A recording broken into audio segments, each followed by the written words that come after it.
دمارون د شپې به که خیر انشاءالله عبادت کوي. او د حضرت علی رضی الله عنه یو قول پکې شته چې د ورځې روژه ونیسئ، د هغه یو قول شته. نور داسې پیغمبر مبارک په دې ورځ باندې روژه ثابته نه ده د حضور پاک نه، مستقل داسې نشته پکې چې څنګه د عاشورې د ورځې سړی روژه نیسي، هغسې حکم د روژې نشته.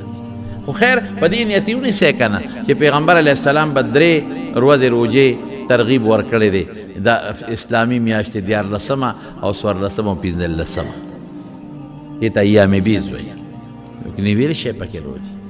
خو داسې شرعي لازمه روژه نه ده لکه څنګه چې موږ عامې روژې نیسو، داسې لازمه نه ده، ځکه صحابو پکې د روژې اهتمام نه دی کړی. خو که نیسئ نه ویشي. او د شپې عبادت د دې شپې دا وکړئ او الله ته وجاړئ، الله به ګناه معاف کړي.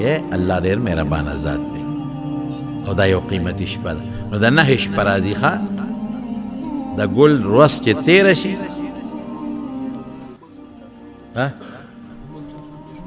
حکومت چهارشنبې ده؟ نه ما سره خو نن 11 دی، حکومت 10 دی، تا ته پته ده؟ او د هغوی مغوی سره کړی دی، پېښور والا کړی، بیا صحیح ده. د سعودي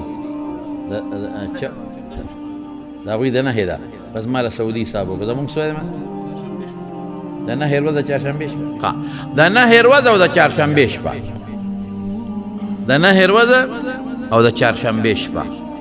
9 ورځ به تېره شي چهارشنبه، یعنې که تاسو عبادت کوئ د چهارشنبې شپې له وکړئ، او که روژه نیسي چهارشنبې په ورځ